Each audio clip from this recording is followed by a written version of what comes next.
we've got a few more signings to dive into. This offense continues to evolve as the season goes on. Welcome into Bucs Insider, presented by Hard Rock Bet Sportsbook. Casey Phillips here with Scott Smith and Brianna Dix. We have another win to talk about, and then we have a whole bunch of other bad news. So this is quite a emotionally conflicting episode of this. Kind of surprised all three of us made it to the show. Right at this point, we should all Healthiest have ended unit up on the team. That's very true. That we might be the only position group that has all of the people healthy here. So don't go tripping in the hallway later, and you never know. They might need us at offensive line. This is going to be a wild one. So we are going to recap the last game, look ahead to the next one, but we have got to start with some of the news and updates at this point. So we are shooting this after Thursday's practice, and so we have that info, but we will still know more, of course, as the week goes on. But what we do know for sure is that Kalijah Cansey, unfortunately, it's been season ending. What do we know about that and just what that could look like? So he's gone to injured reserve, so probably more playing time for Greg Gaines, for Elijah Roberts, and then in addition, Emeka Egbuka didn't practice on Thursday, and then both Luke Gedeke and Cody Mauch will be put on injured reserve as well. And Cody's reportedly out for the season. Yes. Goodness. So Luke, we're hopeful, is not the whole season, just injured reserve for now. Don't really know yet, but there's been no reports of him being out for the season. Tristan Wirfs probably not going to be active again this week, so the Bucs offensive line is depleted. And to say the then least. Michael Jordan, who was elevated from the practice squad, previous 2 games played, also did not participate in practice on Thursday. Yep. So lots of injuries. So far, the moves and corresponding moves have been to sign a defensive lineman off of Arizona's practice squad, a rookie from Tennessee named Elijah Simmons. So now we have 2 Elijahs to get confused about there. And then we're promoting Luke Haggard from the practice squad to the active roster, and he could be in play to start at one of the guard spots. And then that leaves one spot open, which will probably be filled soon. There's been some reports of the Buccaneers signing a veteran guard named Dan Feeney off the Bills practice squad. We don't have that information yet, but the reporting is out there. I need that to happen solely for the Boy Meets World reference. To anybody out there that got that? I did not. Nope. Cool. Too much older, too much younger. Love that. I just found that sweet spot. Thanks for pointing that out. Yep. Happy to help. So I know we also were, as we talked about all these injuries, people saw that Baker seemed a little bit hobbled in that last game, but it's seeming like he is thankfully not one of these other casualties so far. Yeah, he was a full participant in practice, and when he was at the podium yesterday, he's like, I'm fine. I'm fine. It's week 3, I'm fine. No hesitation. He's on the injury report as having foot and toe injuries, but he's practicing. And I think probably we know now that if he's hurt, just have somebody talk smack to him a little bit. That's all it takes, because the injury, look at this, all of a sudden he's hurt. I'm fine. And right into C.J. Gardner-Johnson's Totally face. fine. Yeah, the priorities were perfect there. Right. Of like, I am no longer hurt because I have to trash talk somebody. Yes. I loved that. So obviously this is just, we're going to be talking a lot about all of these injuries, of what this will mean for this coming week. But looking back to this last game a little bit, we did see that there still was a bit of a makeshift offensive line. But for now also, we saw the way that final game drive, 2 games in a row now, just an incredible 2-minute drive, amazing for Josh Grizzard starting his time. And I think I've loved that I felt like Baker Mayfield got a lot more national attention, it being the soul at the time, Monday night game, leading that drive. I feel like a lot of people are now talking about him and what he was able to do. So tell me just overall what you thought about that final drive, Scott, and what stood out to you for our offense. Well, I think it's the clock management. And I don't know about you guys, but when their running back Nick Chubb scored with a little over 2 minutes left, I actually said, well, that's probably for the best. Because they could have alternately killed most of the clock and kicked a go-ahead field goal, and we might not have had time. But I feel really confident in this offense now in that situation for good reason. But the interesting part about this one, and I'm sure for a lot of Bucs fans sitting at home watching the game, it was nerve-wracking, and they might have been screaming at their TV, said, call a timeout, call a timeout. You can't take your timeouts with you, so why leave them on the board? I thought it was perfect. Zach Beislein, the strategy guy, director of research, was apparently involved in all this decision-making as it was going on. And the Buccaneers called a timeout with 42 seconds left after the big Bucky Irving play, but then didn't call after the next 3 plays. And it was actually Houston that called a timeout with 9 seconds left. And when you get to that point, you've got 2 timeouts and 9 seconds. You could run 3 plays in that amount of time. And you have the option to run the football. I thought it was beautifully run, and I love that we had a chance to run the football at the end, and they went to a play that Todd Bowles has said it was one of their favorites and worked like a charm. That's amazing. Yeah, to have that kind of diversity and that flexibility at that point is obviously, especially for a new play caller, going to be so much easier than if you're forced to really narrow down your call sheet to only these throws, and especially, again, if your offensive line is banged up, and Baker's banged up, you're really loving the idea that we can run it as well and not be forced into a rushed throw that maybe we don't have as much time as we would have wanted.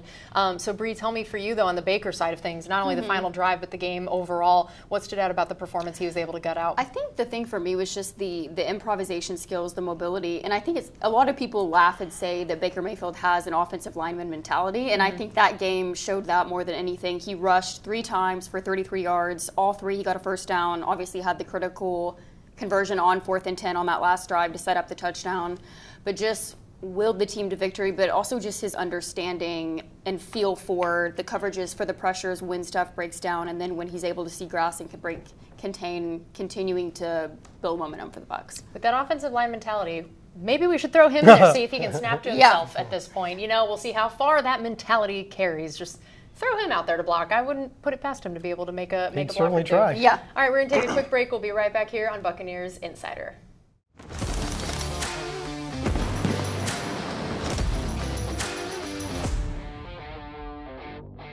Welcome back into Buccaneers Insider, presented by Hard Rock Bet Sportsbook. Casey Phillips, Scott Smith, and Bree Dix here. So now let's get a little bit more into that Houston game. I know there was one player in particular, Bree, that you were very excited to highlight on the defensive side of things. Tyke Smith. So he's led the Bucs in tackles through the first 2 games of the season, recorded his first sack against the Texans, took down C.J. Stroud for a 9-yard loss, absolutely bulldozed the running back to the ground to get there, and he's one of 3 defensive backs this season with 6 or more tackles, a sack, and multiple tackles for loss, which he had against the Texans, but just has that short area range, the burst, incredible tackle production, and I think he's really been a catalyst on defense so far this season. I was talking with Rondé Barber about him yesterday, and he says what's great about it is Tyke Smith can do so many different things, and it means that Antoine Winfield Jr. doesn't have to do everything like he's been doing the last couple seasons. So frees him up a little bit to play just more free safety, and because you have another guy that can obviously blitz the passer, and I just think that combo together could be good for a long time. Yeah, I think that's a great sign. And then I wanted to highlight another defensive back, because we got to see our first snaps of Benjamin Morrison. That this is a guy that I know how high the coaches have been on. You know, he and Jacob Parrish both, when they got drafted in, that this little pair of corners, they were just so excited about them. And of course, Benjamin Morrison unfortunately had dealt with an injury a lot of the preseason and training camp. We hadn't gotten to see a ton of him, but he was in there rotating a bit with Jamel Dean. Now, I, on my show with Todd Bowles this week, talked to him about that, and he said, Jamel is still our starter. This was not a situation about that for right now, but the idea that he just wanted to get him some reps because he did miss so much time that he was like, you know, we really want to get him in there and see some things. He said he made a lot of really great plays. We saw he was willing to send him on a blitz, which we know how much, you know, Coach Bowles prioritizes that and loves that in his corners and DBs to be able to also blitz. When we saw that he sent him on a blitz right after a play that the pass rush just really had not been able to do much and gave C.J. Stroud a lot of time. And I liked that Benjamin Morrison was Bowles' answer to that in that back-to-back play. So I just think he's going to be exciting to see come along as he gets a few more reps like this. And, you know, what does it look like, this rotation, when they use Jamel, when they use Benjamin. So I think he's an exciting one to keep an eye on for sure. And then, you know, we talked a lot about these DBs, but the run defense and the guys up front did a really great job, especially missing Kalijah for so much against a team that clearly they were hoping and trying to get their run game going a little more. Well, the Bucs after 2 weeks are 5th in the NFL in both rushing yards allowed per game and yards allowed per carry, which is sometimes a more important stat. And, you know, they faced Bijan Robinson. I know Bijan Robinson got us a little bit in the passing game, but really didn't have a lot of rushing yards, nor did Atlanta as a team. And then Houston had 84 rushing yards, but 25 of them came on that last run by Nick Chubb, which we've all said, you know, I wonder how hard the Bucs were trying to keep that from happening at the time, you know. So Todd wouldn't answer that question, by the way. Yeah. But it doesn't matter, as he said, because they won the game. Right, it's true. It's all that matters. But I think the run defense has been stout, as it has been for most of the, 7 years that Todd Bowles has been here. First as a defensive coordinator, now as the head coach. In most of those seasons, it's been one of the best run defenses. So I think it's something that we can hang our hat on as being something we're going to have going into every season. Now, of course, you have the injury to Kalijah Cansey. Right. And Bree, when he was coming out, because of his size, he was considered obviously a great pass rusher, but could he stand up in run defense? Right. Remember that was Yeah. kind of the thing with him? And you have made several comments since his time here that he has actually been better on run defense than a lot of people would have expected. Yeah. Right? Well, because I think the biggest thing for him was, okay, is he going to be able to hold up at the point of attack? But he's been absolutely phenomenal, like taking double teams, still getting guys to the ground, and has been, I think, one of the main reasons that teams have kind of started having to run to the outside because of Vita and Kalijah in that interior. So it'll be interesting to see how Greg Gaines, other guys step up. Yeah, Logan Hall maybe. Yeah. Yeah, that'll be interesting. And this new guy we signed, Elijah Simmons, is better known as a run stopper as well. He's Okay. a really kind of big, thick guy. So then, for our offensive line, I wanted to get a little bit more into this of the last couple games and then going into this next one a bit as well. That what have we seen? That these first two games, we've seen basically two different iterations of this offensive line, and now we're going to have to get a completely different one. First of all, this was the one unit that had, outside of tight end, the most consistency on the team. And so, Scott, what were your thoughts on the way that we talked about, the O-line handling it really well with that adjustment week one? This time we saw Charlie Heck have to step in there because we, had thought, oh, thank goodness Luke is here and Luke is starting and playing, and then he ended up re-aggravating that and being out during the game. So with Charlie Heck added in, knowing he will clearly have to be a part of the game plan moving forward with Luke going on IR, what did we see with that new iteration this last week? Well, in this case, in week 2, the adjustments came in the game. And I think a lot of people have already pointed this out, but after Luke went down, the Buccaneers went to a lot more fortunately, the running game really started working in the second half, which without that would have been very difficult for the play caller. But a lot of shorter passes, like the great play to Bucky was a check down. A lot of designed shorter passes, getting rid of the ball quickly. But Baker was sacked 4 times, and he was pressured on 41% of his snaps in Atlanta. I don't know what the number was for Houston, but he was sacked 4 times. So it's something that, there's the next man up mentality, and all these guys that are going to play for us are here for a reason, as Coach always said. They're in the NFL for a reason, and they're here specifically for a reason, and the coaches have confidence in them. But when you have to change so many guys, it's just not realistic to expect it to be as good as when your same 5 guys are in there every snap like they were last year. So it's something we're going to be monitoring going forward, but it'll be interesting to see how that changes Josh Grizzard's play calling. Yeah, and that's what I was saying. I'm sad that we're not going to get to see fully what he would have done because of the fact he'd wanted to emphasize the deep ball, getting more vertical threat. If you don't feel like you have time, we're really having to limit what he'd hoped to add to this offense. So that'll be interesting to see. All right, we're going to look more ahead to this Jets game coming up right after the break.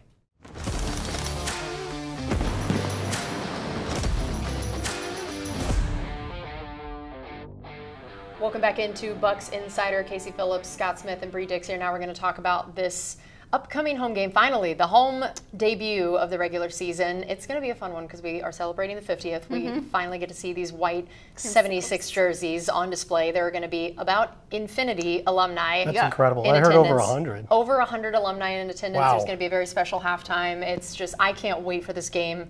On the whole, I mean, look at the jerseys. God, they're just so cool. I love them so much.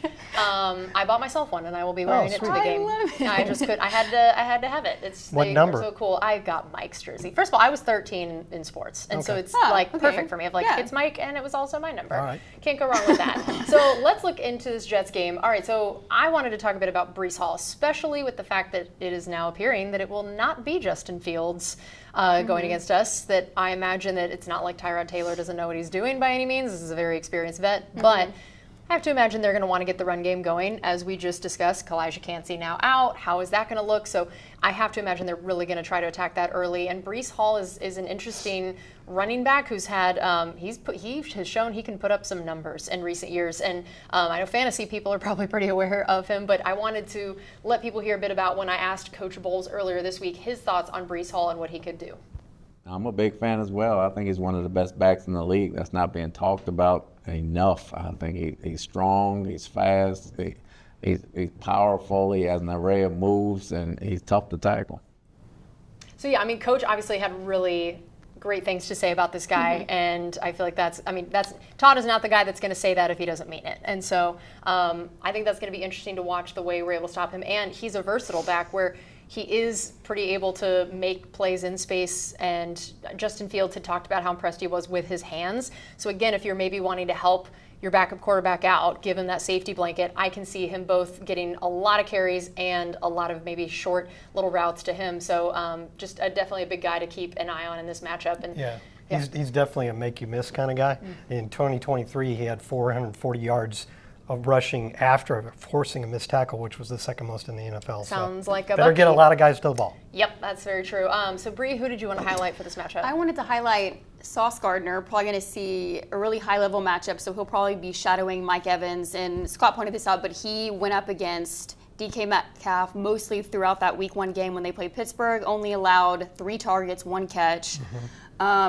Really good at jamming throughout the release, has the ability to kind of stay connected throughout routes. But I think if my money's on anybody, it's Mike Evans, who's one of the most physical receivers in the NFL and has that ability to power through the jam. But I'm excited to see that DB wide receiver combination. Yeah, Mike Evans got shadowed by Derek Stingley most of Monday night, and he still ended up with, 5 catches for 56 yards or something like that? Yeah, it's so funny. Mike, both games has had around 56 yards, which I, of course, immediately Googled what that does to the 1,000-yard pace.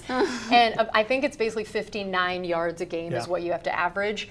And it's so funny because I think everyone would say, like, oh yeah, Mike has had a quiet start to the season, and then you're like, no, he's still literally on pace for 1,000 yards basically with these 2 games, and we know he's just always going to be. There's always going to be a few games he just randomly goes off for 120 or more than that, and so it is interesting to see that even in these games where he's been a little bit quieter, and again we have wide receivers that are out, they're getting to focus on him a little bit more than when later in the season. Hopefully we have the full arsenal. And he's still drawing a lot of attention, which is why they put Stingley on him, which is why you think they'll put Sauce on him, and that is helping out other guys.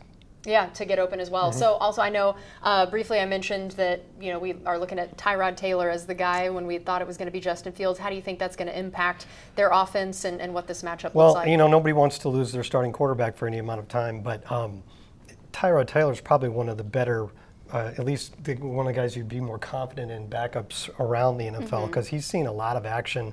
He has, I think, 58 career starts. That's a lot. He was basically the Buffalo starter for about 3 years. We played him once during that span.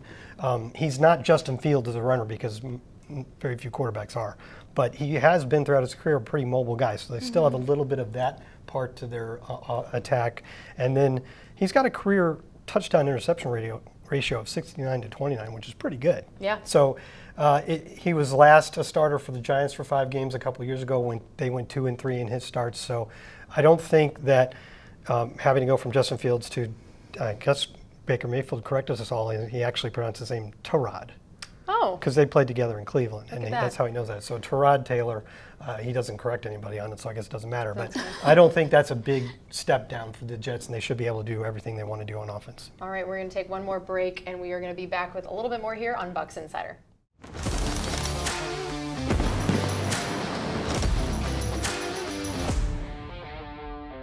It's time for our final segment here on Bucs Insider. We wanted to look into a few different numbers, stats, things like that to close out. This is our nerd segment of the show, I think is what I'm going to start calling probably this. The part I'm going to carry. So you're in charge. I see that one coming. I didn't say it, you did. I'm like Eminem, I'm going to insult myself first before you can do it. Yeah, so that we can't do it. I like that. So tell me what some numbers were from this game that stood out. Well, Baker Mayfield hit some milestones. He's now over 25,000 career passing yards, which is cool. Very cool. He's now 5th in Bucs history with 74 passing touchdowns, which he got there awfully quick. That's and incredible. He only needs like 3 more to pass Vinny Testaverde to be 4th. So he's moving up that list quick.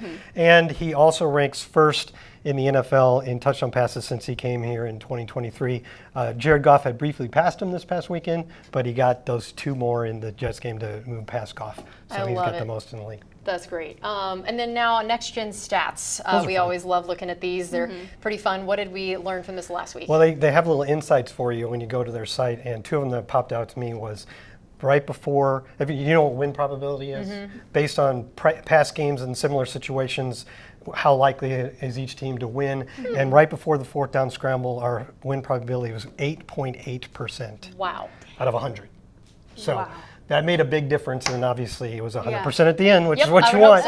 And then another one was Bucky and Rashad to combine for a 63.0% rushing success rate. That means how many of their runs were successes, and I've explained what that means before. I won't get into it, but that's the highest by any Buccaneer backfield since week 12 of 2021. Wow, that is not too shabby. All right, well, that's going to do it for us on this edition of Buccaneers Insider. Thanks for joining us. We'll see you next week.